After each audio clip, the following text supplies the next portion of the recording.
de tiempo hay que avanzar un poquito más. Yo igual le invito tanto a los amigos de Apex Juris como también al profesor Damián en poder justamente absolver estos comentarios en la misma plataforma. Muchísimas gracias, Claro que profesor sí, Damián. gracias. Y seguimos con el doctor Daniel Quiñones Oré, es de Perú. El doctor es abogado y magíster en antropología por la Universidad Nacional Mayor de San Marcos, profesor de la Universidad Tecnológica del Perú, director del portal web Derecho Crítico, autor de artículos de investigación, expositor en temas de corrupción y práctica legal, sociología y antropología del derecho, teoría crítica del derecho, pueblos indígenas y conflictos socioambientales. El doctor Daniel Quiñones Oré nos va a explicar sobre el tema abogados y académicos en el derecho, 2 puntos, roles y discursos a propósito del COVID. Sin más, dejo la palabra en el profesor Daniel Quiñones Oré.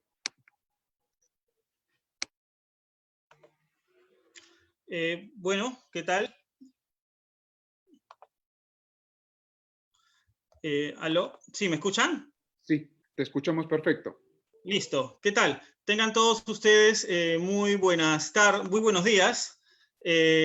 Mi nombre es Daniel Quiñones Oré, yo soy abogado y magíster en antropología por la Universidad Nacional Mayor de San Marcos. Y el día de hoy, muy amablemente por la invitación de Apex Juris, voy a disertar una ponencia en el espacio de 15 minutos titulada Abogados y académicos en el derecho, roles y discursos a propósito del COVID-19. Voy a compartir unas PPT, a ver si es que están viendo las PPT. Bueno, entonces vamos a comenzar. Mi exposición tiene básicamente por finalidad enfocarse en el rol de abogados y académicos en el derecho. ¿Por qué? Porque considero que las políticas públicas, las normas jurídicas, en realidad las teorías y las posiciones que se dan dentro del discurso jurídico tienen indudablemente como protagonistas a los académicos y abogados, quienes al momento de disertar sus ponencias, o escribir artículos de investigación, presentan las teorías y los discursos de una manera técnica y neutral, ¿no? Entonces, yo me enfoco en 3 preguntas u objetivos que ustedes pueden visualizar aquí. Uno, pensar en las situaciones y causales que permitieron que el mundo en general y el Perú en particular estén viviendo una crisis de implicancias globales. Estamos en un contexto difícil, en un contexto de problemática global, mundial, muy complicada. Es por eso, al igual que los demás ponentes, creo yo que es necesario pensar sobre las causas, sobre aquello que permitió que el mundo se encuentre en la situación actual. Segundo, ¿qué tipo de prácticas y discursos sobre el Estado y el derecho contribuyeron a la manera en la cual se vienen enfrentando esta crisis sanitaria global? Ya particularmente en el rol del Estado y el derecho. ¿Qué prácticas, qué discursos estuvieron vigentes, tuvieron prioridad o protagonismo dentro del campo jurídico y los cuales han influido en el accionar y en la reacción del Estado para enfrentar la crisis sanitaria global? Y tercero, pensando ya en mi país, en Perú, ¿cuál ha sido el papel que el derecho, a través de diversas normas, políticas y regulaciones, ha desplegado sobre el Estado y en qué medida ese papel ha determinado la actuación del Estado en su conjunto ante la crisis sanitaria global? Es decir, mi preocupación, que dio lugar a estas ideas que les voy a exponer el día de hoy, que son ideas muy iniciales, ideas que vengo construyendo poco a poco para una futura investigación mucho más profunda, es en qué medida el rol de los abogados y académicos, mediante la construcción de teorías, de discursos, de posicionamientos dentro del campo jurídico, influyó en la manera en la cual el Estado se encuentra reaccionando ante la pandemia mundial en particular, ¿no? Para ello, entonces, voy a partir del marco teórico que denomina o que conceptúa el derecho como un campo jurídico. Y para ello utilizo a un sociólogo que se llama Pierre Bourdieu, uno de los sociólogos más influyentes del siglo pasado, que tiene un paper, un artículo muy interesante, que se denomina La fuerza del derecho. Él define al derecho como un campo jurídico. un campo jurídico en el cual se desarrolla una lucha por el monopolio del derecho a decir el derecho, es decir, por establecer la buena distribución o el buen orden, lucha en la cual los agentes se enfrentan en una competencia inseparablemente social y técnica, consistente en lo esencial, en la capacidad socialmente reconocida de interpretar un cuerpo de textos que consagran la visión legítima, recta del mundo social. ¿Qué quiere decir eso? El marco teórico sobre el cual yo parto es que el derecho, lo que conocemos como las normas, las teorías, los discursos, se desenvuelve dentro de la sociedad como un campo en el cual está constituido por diversos agentes. Tenemos a abogados litigantes, tenemos a académicos, tenemos a jueces, tenemos a intelectuales, que luchan constantemente dentro de este campo jurídico. ¿A efectos de qué? A efectos de posicionar teorías, a efectos de tener protagonismo dentro del campo jurídico. ¿Por qué? Porque una de las características del derecho para Pierre Bourdieu es la capacidad de nombrar. Es decir, la capacidad en virtud de la cual el derecho tiene que decir qué es lo lícito, qué es lo ilícito, qué es lo importante y qué es lo fundamental para el desarrollo de una sociedad. Entonces, parto entendiendo de que el derecho es un campo en el cual existen agentes que luchan por una posición de protagonismo dentro del derecho. ¿A través de cuál? A través del posicionamiento de teorías, a través del posicionamiento de discursos. ¿Para qué? Para esa posición de protagonismo pueda influir, ya sea a estudiantes, ya sea a normas, ya sea a políticas, ya sea a otros académicos, etc.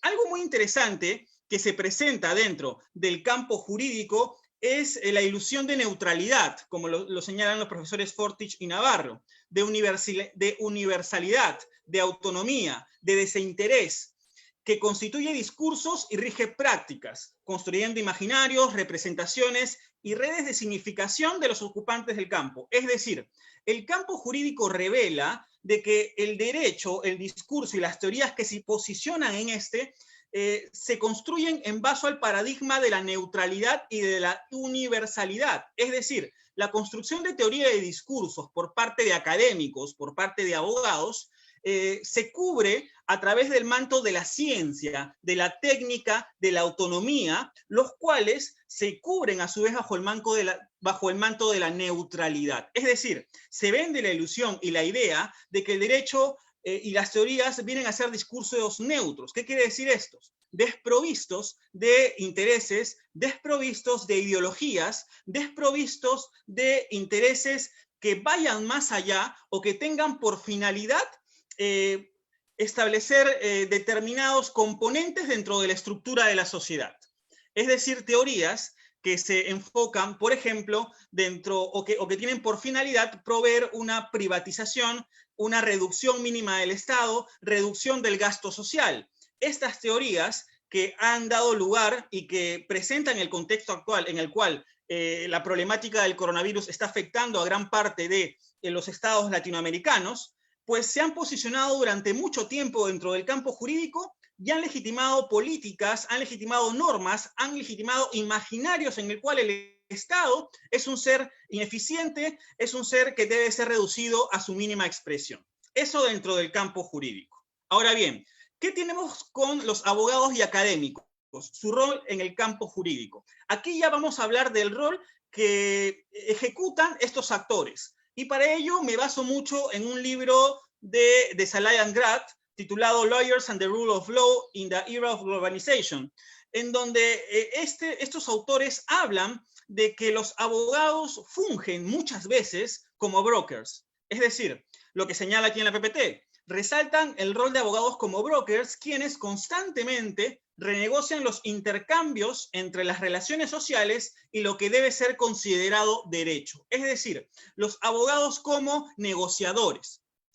Cito otra parte del artículo de Szalay and Grad que señalan, ¿no? Nuestra descripción del rol del abogado como broker es más compleja porque toma en cuenta las fases del proceso por el cual los abogados invierten en su propio capital, o más precisamente el capital social y económico heredado de sus familias, para adquirir una pericia en el conocimiento legal, luego utiliza esta combinación entre capital legal y social, nombre de familia, amistades cultivadas en las facultades de Derecho, y una práctica legal diversificada para expandir sus relaciones al mismo tiempo como expertos legales. ¿Qué quiere decir esto? La visión de estos dos autores en cuanto al rol que muchas veces los abogados e incluso los académicos despliegan dentro del campo jurídico, tiene mucho de ver con la construcción de redes, con la construcción de relaciones a la cual pertenecen estos académicos y estos abogados. Aquí los autores utilizan un concepto muy interesante que es el concepto de capital, el capital social, el abogado como tal, el sujeto, el académico como tal, para tener protagonismo dentro del campo jurídico, cultiva mucho su capital cultural, su capital social. El capital cultural es a través de los grados académicos, los títulos, los papers, tiene que ver también con el capital social en el entendido que el conjunto de relaciones que lo ayudan a posicionarse dentro de determinados cargos, dentro de determinados puestos. Entonces, los abogados y académicos muchas veces que ejercen su función intelectual a través de la neutralidad y la técnica, señala Desailly y Grant, tienen un capital social reflejado en relaciones, en redes, que posibilitan y que hacen que sus teorías, alimentadas bajo el halo de la neutralidad, en realidad defiendan determinadas posiciones ideológicas y posiciones políticas, ¿no? Un ejemplo muy interesante es la lámina que estoy mostrando, que le he sacado del libro Cuando la injusticia es negocio, cómo las firmas de abogados, árbitros y financiadores alimentan el auge del arbitraje de inversiones. Es un estudio crítico muy interesante en el cual dos autoras reflejan cómo el arbitraje de inversiones muchas veces ha servido para posicionar discursos en contra del gasto social y la limitación del Estado. Vemos que el abogado en esta figura puede fungir como académico, como asesor del gobierno, como consejero, como testigo, es decir, puede desplegar diversos roles que en realidad muchas veces ponen en duda el halo de neutralidad y el academicismo dentro de su posición, dentro de su postura, ¿no?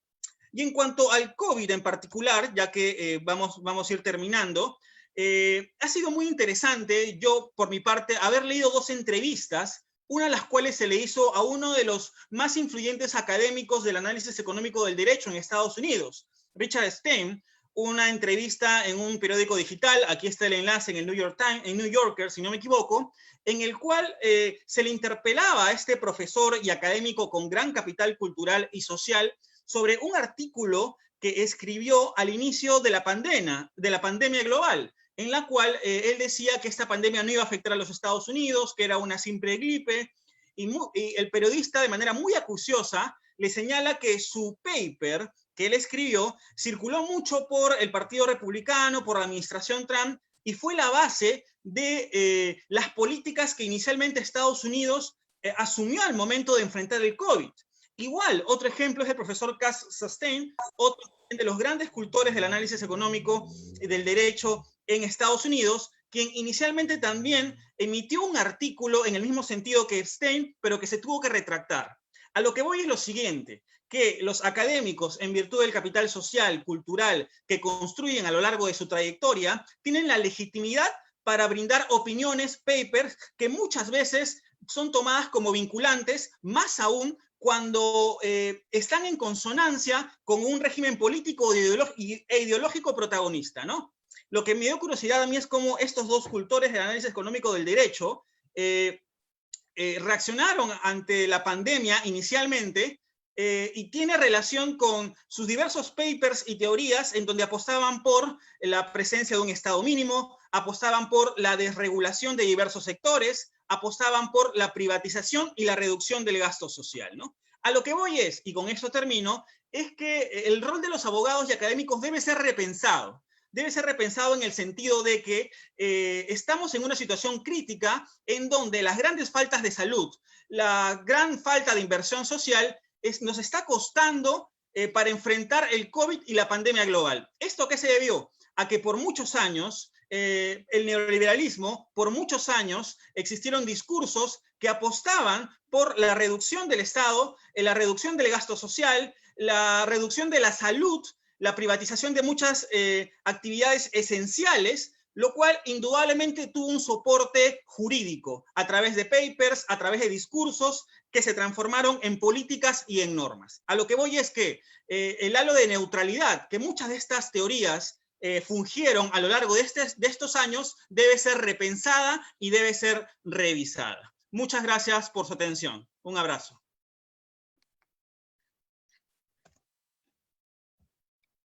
Profesor Daniel, muchísimas gracias por su intervención. Igual bajo de pronto la misma dinámica de las preguntas y comentarios están justamente ya